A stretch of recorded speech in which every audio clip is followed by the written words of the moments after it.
Hello guys, welcome back to my channel and my new blog. तो friends, आज हम बात करने वाले हैं कि अगर आप फर्स्ट टाइम एरोप्लेन से ट्रेवल करने वाले हैं तो आपको किन बातों का ध्यान रखना है और एयरपोर्ट पे आपको कौन कौन से स्टेप वहां फॉलो करने पड़ते हैं। तो आज हम इस टॉपिक पे बात करने वाले हैं। तो अगर आप मेरे चैनल पर नए हैं तो प्लीज मेरे चैनल को सब्सक्राइब जरूर कर लीजिए।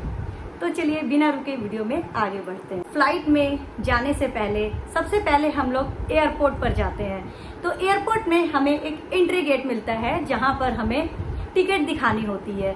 तो वहां हम टिकट दिखाते हैं और साथ में हमें एक आईडी प्रूफ भी दिखाना पड़ता है जिसमें कि फोटो लगा हो। टिकट जो है वो अगर आपके मोबाइल में है तो भी आपका काम वहां चल जाएगा, क्योंकि हम लोगों ने भी मोबाइल से ही टिकट को दिखाया था तो हमें एंट्री मिल गई। उसके बाद हम लोग जाएंगे बोर्डिंग पास बनवाने के लिए। तो मैंने पहले से बोर्डिंग पास नहीं बनवाया था, मैंने जाके एयरपोर्ट पर ही अपना बोर्डिंग पास बनवाया था। तो वहाँ मैंने बोर्डिंग पास बनवाया। जिस भी एयरलाइंस की टिकट हमारे पास है उसी एयरलाइंस के काउंटर में हमें जाना है और वहाँ से हमें बोर्डिंग पास बिल्कुल फ्री में मिल जाता है। बोर्डिंग पास बनने के बाद फिर उसके बाद हम अपना सामान जो है ले जाते हैं, वो हमें जमा करना होता है। तो चेक इन बैग जो है वो हम जमा कर देते हैं और जो हैंड बैग रहता है वो हमारे पास ही रहता है। और चेक इन बैग जो हम जमा करते हैं वो जहां हम लोग पहुंचेंगे डायरेक्ट हमें वहां पर वो सामान हमें सेफली मिल जाता है। चेक इन बैग जो है वो पर पर्सन ओनली 15 kg ही होना चाहिए। अगर उससे ज़्यादा होता है तो उसमें आपको चार्जेस लगते हैं।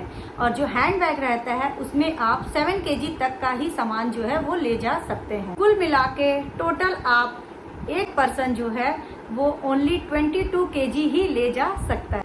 अपना सामान जमा करने के बाद अब हम लोग जाएंगे सिक्योरिटी चेक में।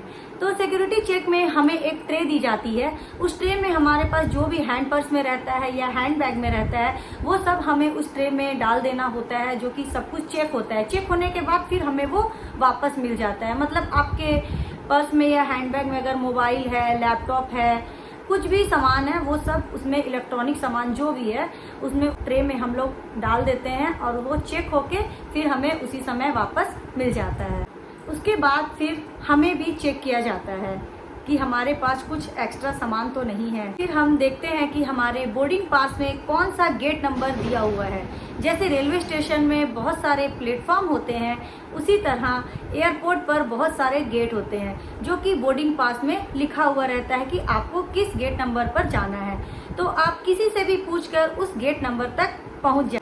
अगर आपकी फ्लाइट में थोड़ा टाइम है तो वहाँ आपको वेटिंग एरिया मिलता है, तो वहाँ आप बैठ सकते हैं।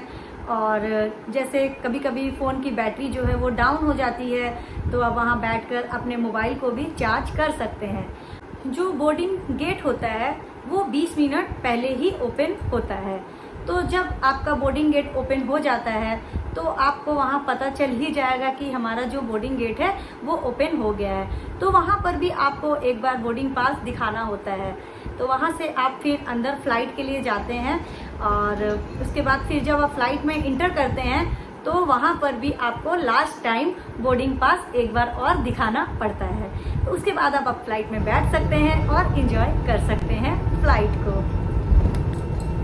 तो फ्रेंड्स, फ्लाइट में ट्रेवल करने के लिए एंट्री गेट से लेकर बोर्डिंग गेट तक का जो समय लगता है वो 1.5 से 2 घंटे लग जाते हैं।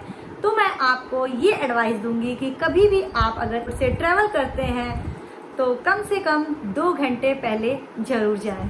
तो फ्रेंड्स, अगर आपको फ्लाइट से रिलेटेड और भी कुछ क्वेरी होगी तो आप प्लीज़ मुझे कमेंट करके ज़रूर पूछ सकते हैं।